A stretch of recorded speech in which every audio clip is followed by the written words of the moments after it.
Hello दोस्तों, कैसे हैं आप सब लोग। उम्मीद करता हूं काफी अच्छे होंगे। तो दोस्तों 30 जुलाई से लेकर 1 अगस्त के बीच में एक नया अपकमिंग आईपीओ आ रहा है, Shri lotus developers and reality का आईपीओ। तो इस वीडियो के अंदर हम रिव्यू करेंगे इस आईपीओ का और जानेंगे कि क्या इस आईपीओ में अप्लाई करना चाहिए, नहीं करना चाहिए, और करें तो लिस्टिंग गेंस के हिसाब से या लॉन्ग टर्म के हिसाब से।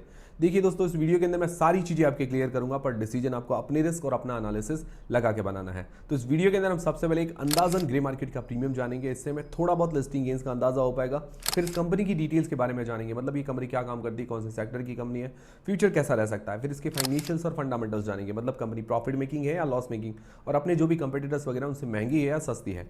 फिर इस आईपीओ की डिटेल्स के बारे में जानेंगे और अंत में हम जानेंगे कि क्या इस आईपीओ में अप्लाई करना चाहिए, नहीं करना चाहिए, और करें तो लिस्टिंग गेंस के हिसाब से या लॉन्ग टर्म के हिसाब से। सारी चीजें हम क्लियर करेंगे इस वीडियो के अंदर। और दोस्तों वीडियो शुरू करने से पहले दोस्तों Telegram, Instagram, WhatsApp channel, free में डीमेट अकाउंट, सबकी लिंक डिस्क्रिप्शन के अंदर है। ऑफिशियल यूट्यूब चैनल से ही ज्वाइन कीजिए, क्योंकि आपके साथ फ्रॉड भी हो सकता है, फेक चैनल्स बहुत सारे बन रखे हैं, तो इसीलिए ऑफिशियल यूट्यूब से ही टेलीग्राम, इंस्टाग्राम ज्वाइन कीजिए। तो सबसे पहले एक अंदाजन ग्रे मार्केट का प्रीमियम अगर जाने तो इसके ग्रे मार्केट का प्रीमियम थोड़ा बढ़ गया, लगभग 30% 30% के आसपास चल रहा है, लगभग 45 रुपये पर शेयर एक अंदाजन ग्रे मार्केट का प्रीमियम है। देखिए, ग्रे मार्केट का प्रीमियम वैसे एक अंदाजा होता है, बट एजुकेशन पर्पज के लिए हम जान रहे हैं, इसके पूरे भरोसे हमको नहीं रहना है। बाकी इसकी एंकर लिस्ट वगैरह भी आज आ जाएगी, तो उसके बारे में भी अगले जो वीडियोज आएंगे उनमें अंदर हम डिस्कस कर लेंगे। फिर इस कंपनी की डिटेल्स के बारे में जानते हैं, मतलब ये कंपनी क्या काम करती है। तो देखिए, कंपनी सन 2015 के अंदर इनकॉर्पोरेट हुई थी, और इसकी जो ब्रांड की प्रेजेंस है, मतलब जो श्री लोटस की प्रेजेंस है 2003 से है, यानी काफ़ी अच्छा एक्सपीरियंस है और एग्जीक्यूशन का ट्रैक रिकॉर्ड भी है। कंपनी जो है मुंबई महाराष्ट्र के अंदर रेजिडेंशियल और कमर्शियल रीडेवलपमेंट प्रोजेक्ट करती है।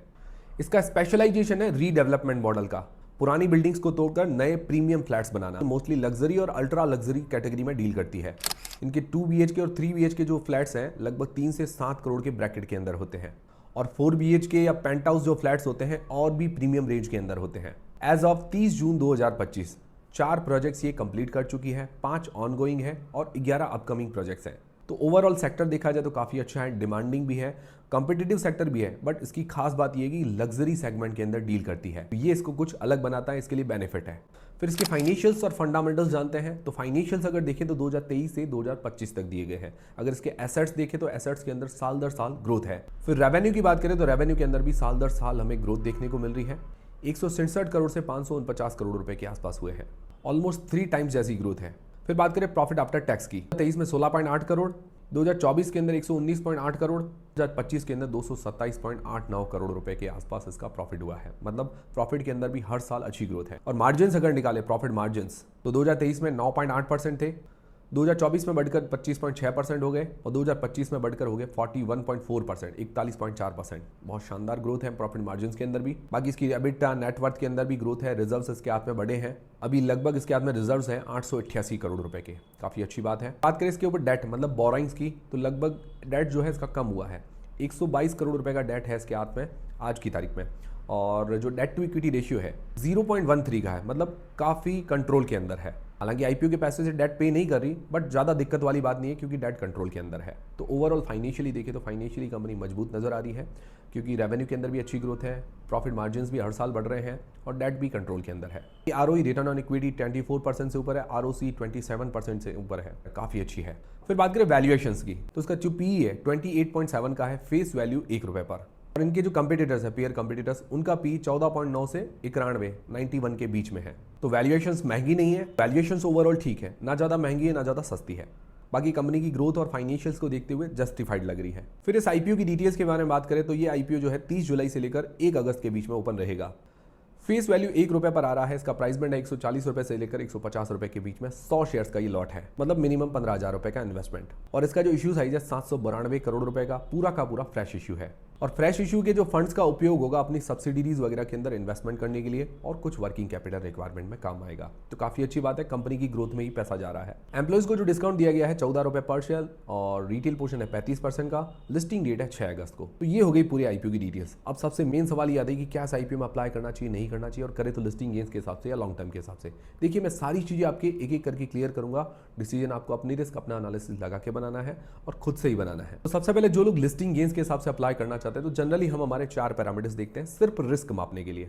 मतलब ये सिर्फ रिस्क मापने के लिए देखता हूँ, इसके पूरे भरोसे आपको नहीं रहना है, मैं सही या गलत हो सकता हूँ। तो सबसे पहले एक चीज जीएमपी देखते हैं। वैसे जीएमपी अंदाजा होता है, बट एजुकेशन पर्पस के लिए हम जान रहे हैं। तो जीएमपी अभी 30% के आसपास है, मतलब काफी अच्छी डिमांड बता रही है। तो जीएमपी के अंदर मैं पूरा 1 पॉइंट देना चाहूँगा। फिर दूसरी बात है वैल्यूएशंस। वैल्यूएशंस ठीक ठाक है, ना ज़्यादा महंगी ना ज़्यादा सस्ती, बट प्राइस बैंड अट्रैक्टिव है, इस हिसाब से मैं इस पर आधा पॉइंट देना चाहूँगा। बाकी एंकर लिस्ट और सब्सक्रिप्शन वगैरह आना बाकी है, इसके बारे में हम आने वाले जो अगले वीडियोज़ हैं उनके अंदर डिस्कशन कर लेंगे।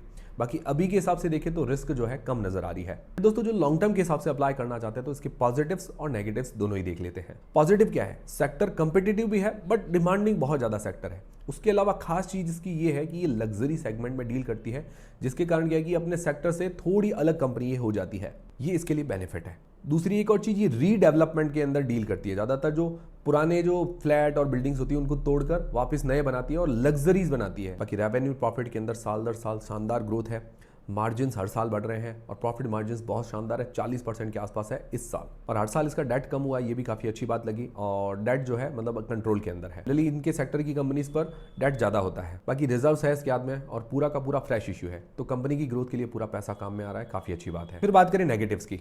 ये नेगेटिव्स ऐसा विशेष तो कुछ नहीं है बट बताना भी जरूरी है। देखिए थोड़ा बहुत डेट है, आईपीओ के पैसे से थोड़ा डेट पे नहीं कर रही है, थोड़ा पे करती तो बढ़िया रहता, बाकी कोई ऐसी ज़्यादा दिक्कत वाली बात नहीं है क्योंकि डेट कंट्रोल के अंदर है।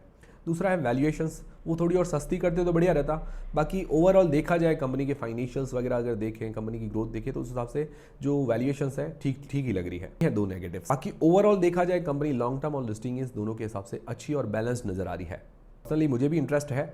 बाकी आप लोग क्या करने वाले, अप्लाई करेंगे नहीं करेंगे, वो मुझे कमेंट करके ज़रूर बताइएगा। और ये वीडियो देखने के बाद आपके अगर आपकी हेल्प हुई है नहीं हुई है वो भी मुझे कमेंट करके ज़रूर बताइएगा। बाकी आप जो भी डिसीजन बनाएं अपनी रिस्क अपना एनालिसिस लगा के बनाएं। उम्मीद करता हूं हमारा वीडियो, हमारी जानकारी आपको काफ़ी पसंद आएगी, हेल्पफुल रही तो वीडियो को लाइक जरूर करें, चैनल को सब्सक्राइब कर लें। मिलते हैं दोस्तों अगले वीडियो के अंदर।